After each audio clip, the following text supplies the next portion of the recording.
ومكائل البحار وعدد قطر الأمطار وعدد ورق الأشجار وعدد ما أظلم عليه الليل وأشرق عليه النهار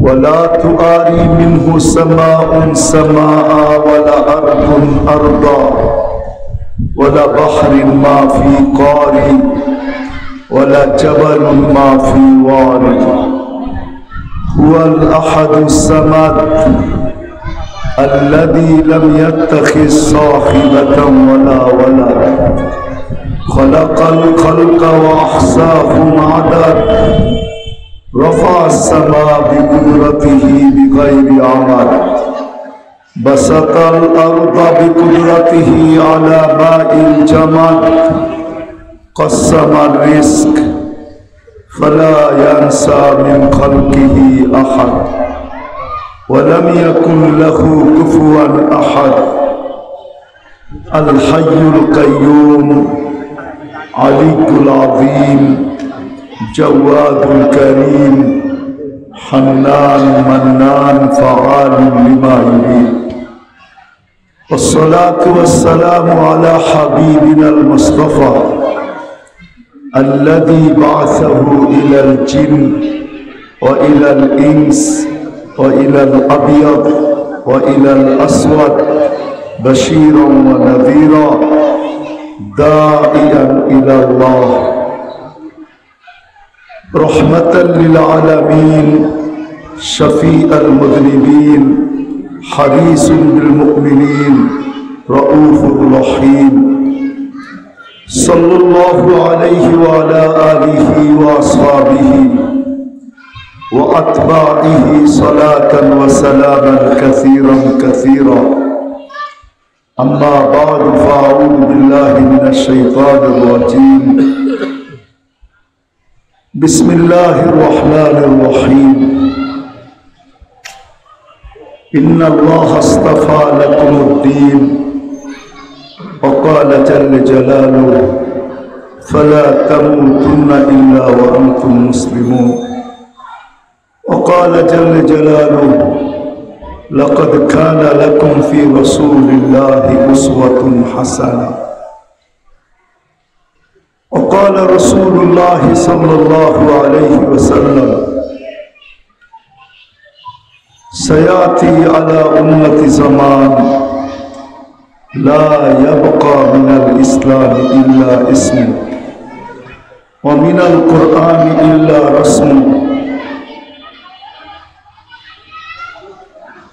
إلى آخر الحديث أو كما قال عليه الصلاة والسلام উক্ত মাহফিলের সম্মানিত সভাপতি উপস্থিত উলামায়ে কেরাম এলাকা থেকে আগত মুসলমান ভাইয়েরা যেই পর্যন্ত লাউড স্পিকারের আওয়াজ পৌঁছতেছে পর্দার অন্তরালে মা ও বোনেরা কোরআন হাদিস থেকে যতটুকুই তেলাওয়াত করলাম আশা রাখি একই সামনে রেখে কিছু কথা রাখবো সাথে সাথে সকলের কাছে অনুরোধ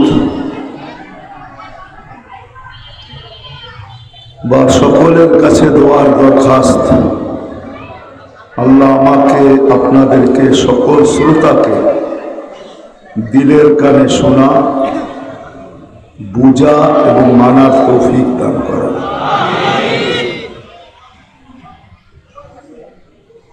সৃষ্টির ভিতরে সবচেয়ে বিবেকমান বুদ্ধিমান বিদ্বান প্রাণী হল মানুষ আমার কথায় কিন্তু সুরটুর হবে না যত বেশি ধ্যান দিয়া শুনবেন আশা করি বুঝে আসতে পারে সৃষ্টি বুঝেন তো সৃষ্টি আল্লাহর যত সৃষ্টি আছে সমগ্র সৃষ্টির ভিতরে মানুষ সবচেয়ে বিবেকমান সবচেয়ে বুদ্ধিমান সবচেয়ে বিদ্বান মানুষের মতো বিবেক আল্লাহ কাউকে দেন নাই কোনো সৃষ্টিকে দেন নাই এমনকি ফেরেশতাদেরকেও দেন নাই মানুষের সমান বিবেক ফেরেশতাদের নেই, সমপরিমাণ বিবেক, বুদ্ধিও নাই আর বিদ্যাও নাই। মানুষ সৃষ্টির ভিতরে সবচেয়ে বিবেকমান, সবচেয়ে বুদ্ধিমান, সবচেয়ে বিদ্যান। বিদায় এখন প্রশ্ন করব, যে মানুষটা এত বিবেকমান, এত বুদ্ধিমান, এত বিদ্যান, হিসাবে আমাদের একটা জিনিস ভাবা উচিত, বিশেষ করে আমাদের মুসলমানদের ভাবা উচিত, বিশেষ করে না একমাত্র আমাদেরই ভাবা উচিত, চিন্তা করা উচিত যে আল্লাহ আমাদেরকে এত বিবেক দিলেন, এত বুদ্ধি দিলেন, এত বিদ্যা দিলেন,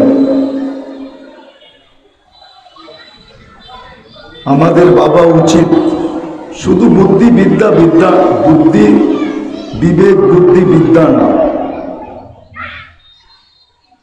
আল্লাহ আমাদেরকে নবী দিছেন তো সৃষ্টির জগৎ দুজাহানের বাদশাহওয়ালা দিছেন, যে সৃষ্টির সর্দার, সৃষ্টির সর্দার বললে কম বলা হবে, সৃষ্টির রাজা,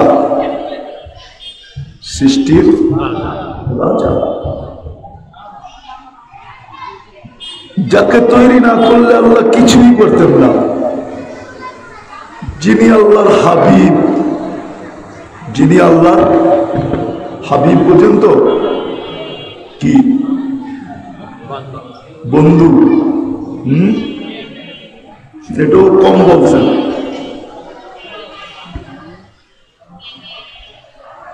হাবিব বলা হয় নিজের কালাম যাদেরকে উঠায় দিয়ে দিয়েছেন। কোন উম্মতকে আল্লাহ কিতাব দিছেন বটে, কিন্তু কালাম নেন না। কোরআন শুধু কিতাব না, কোরআন কালাম। কার কালাম? কালামুল্লাহ, আল্লাহ নিজের কালাম। আল্লাহ কালাম দিছেন।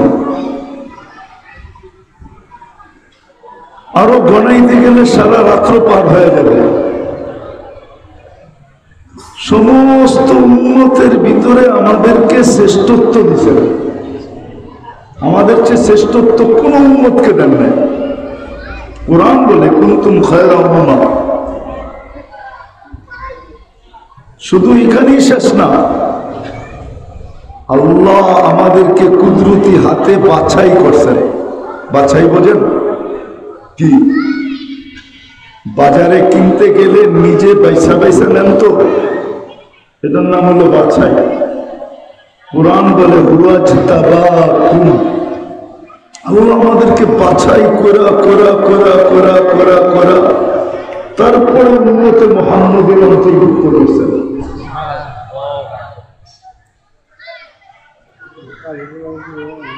বাছাই করে উম্মতে মুহাম্মদের অন্তর্ভুক্ত করছেন। শুধু এখানেই শেষ না, আল্লাহ নিজের পক্ষে কিয়ামতের দিন আমাদেরকে সাক্ষী বানাইতে চাইছেন।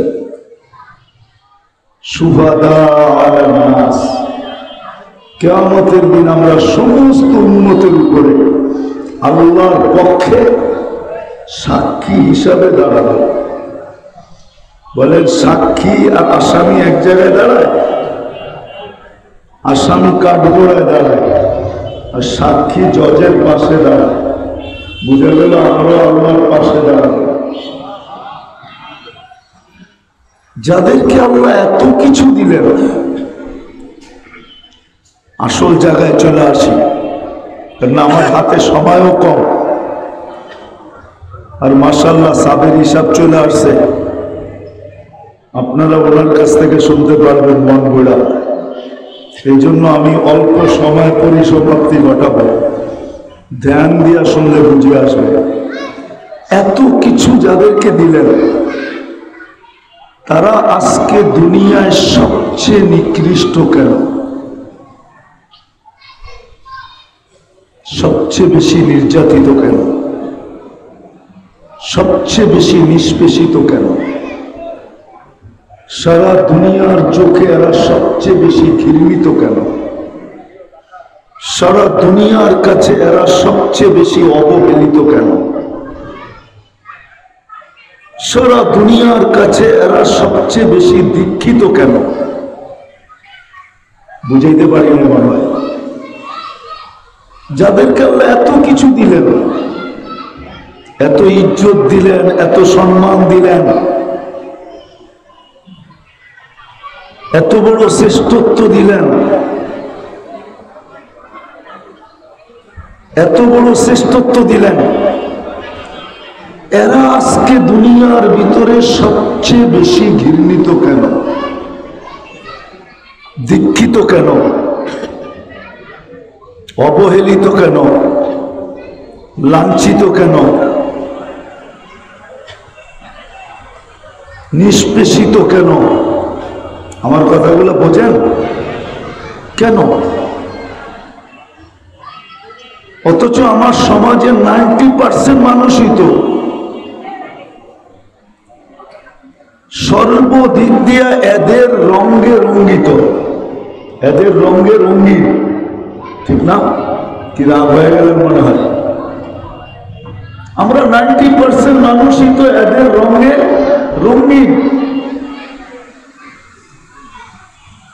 তারপরও আমরা এদের হাতে নিষ্পেষিত কেন? মনে হয় বুঝাইতে পারি না। আমরা আমাদের জীবনের দ্বারা দেখি, ওদের মতো প্যান্ট পরলাম, ওদের মতো গেঞ্জি পরলাম, ওদের মতো টি শার্ট পরলাম, ওদের মতো চেহারা বানাইলাম, ওদের মতো সবকিছু করলাম, তারপরও আমরা ওদের হাতে নির্যাতিত কেন?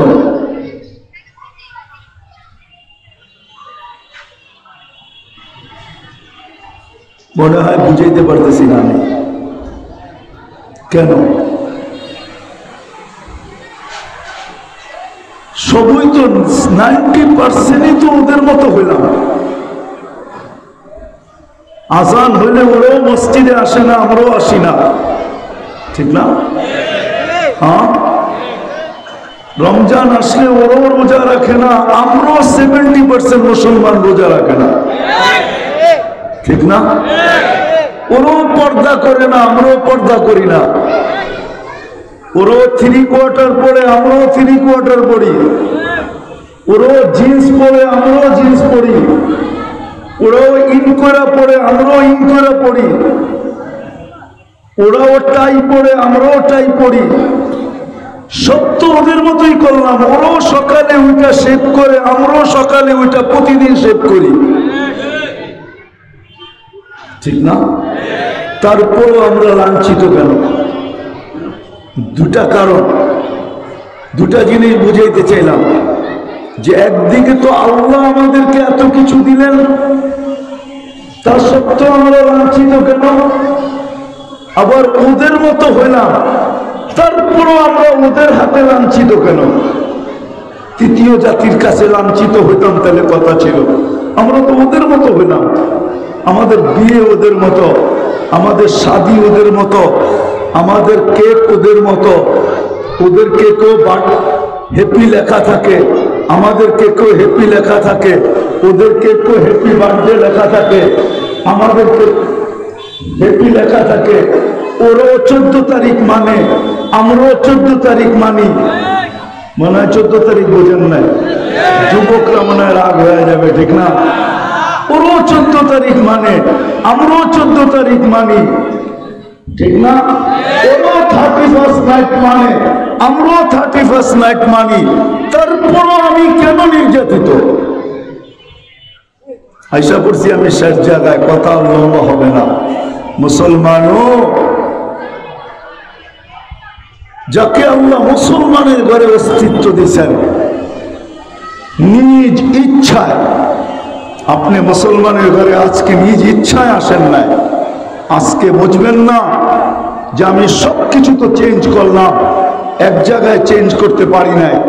ওইখানে আমার কলম বাধ্য ছিল, বা আমার কলম মজবুর ছিল।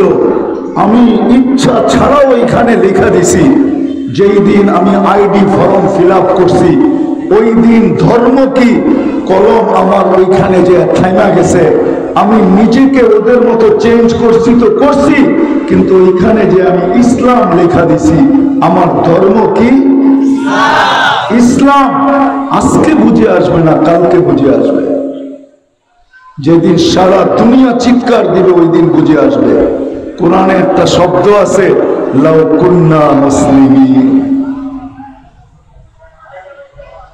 হাফেজ বলে জিজ্ঞাসা করেন, কোরআনে একটা শব্দ আছে, লাউ কুন্না মুসলিমিন। ওই দিন বুঝে আসবে এই শব্দটা লেখার মর্ম, আজকে বুঝে আসবে না। আজকে তো বিরক্ত করে, কালকেও করবে। এই উম্মত যখন দোজখে যাবে তো ওরা জিজ্ঞাসা করবে কোন এক পর্বে যে তোমাদের ইসলাম তোমাদেরকে কি কাজ দিল। আমরা তো আমাদের সফটওয়্যারে দেখে আসছি, আমরা তো আমাদের সফটওয়্যারে দেখে আসছি। সফটওয়্যার বোঝেন? কম্পিউটার সফটওয়্যার বোঝেন? আপনি লিখতে দেরি, আপনার এটা চলে যেতে দেরি হয় না, সফটওয়্যারের মাধ্যমে সারা দুনিয়ায় চলে গেছে। আমরা তো সফটওয়্যারে দেখে আসছিলাম, যদিও তোমার বেশভূষা আমাদের মতো ছিল, চালচলন আমাদের মতো ছিল, পোশাক আশাক আমাদের মতো ছিল, খাওয়া দাওয়া আমাদের মতো ছিল, চলাফেরা আমাদের মতো ছিল, উঠা বসা আমাদের মতো ছিল, কিন্তু আমরা সফটওয়্যারে দেখে আসছি তুমি মুসলমান ছিলা। তো ইসলাম তোমাকে কি কাজে দিল? তুমি তো আমাদের সাথেই আছো। তখন আল্লাহর রহমত চুষে আসবে। আল্লাহ হুকুম দিবে, আখরিজ মান কানা ফি কলবিহি যাররাতুন মিনাল ঈমান। যার দিলের ভিতরে শুধু নামের মুসলমান যে, তাকেও বাহির করো। তখন সারা দুনিয়া চিৎকার দিবে, লাউ কুন্না মুসলিমিন। হায়, আমি যদি নামদারি মুসলমান হইতাম। আজকে বুঝে আসবে না। যাক, আসল কথায় আমি আসি। যাকে আল্লাহ সদিচ্ছায় মুসলমানের ঘরে জন্ম দিছে। আরেকটা কথা বলে রাখি, সারা দুনিয়া ঘুরি বিদায়, এটা আমার অভিজ্ঞতার আলোকে বলতেছি। যতই আপনি রঙে চেঞ্জ হন না কেন, যতই 3 কোয়ার্টার পরেন না কেন, আর যতই বিকিনি পরে ঘুরেন না কেন, যতই ওদের রঙে রঙেন না কেন, আপনাকে বাড়িতে আইসা ভিসা দিয়ে নেওয়া যাবে না। বাড়িতে আইসা খুঁজা খুঁজা ভিসা দিয়া আপনাকে নেওয়া যাবে না। বরং সূর্যের কথাই সত্য, সূর্যের মেসেজই সত্য। মুসলমান ভালো মতে বোঝেন, সূর্যের মেসেজ সত্য। সূর্য প্রতিদিন আমাদেরকে মেসেজ দেয়। সূর্য ডুবে কোথায়? পশ্চিমে, ঠিক না? যদি পশ্চিমে না যাইতো তাহলে ঢুকতো। সত্য তো? একমত আমার সাথে? পশ্চিমে না গেলে কোনদিন সূর্য মেসেজ দিতেছে, আমি পশ্চিমে গেলেই ডুবে যাই। ও মুসলমান, তুইও যদি পশ্চিমা কালচারে নিজেকে রঙিন করিস তাহলে তুইও ডুবে যাবি।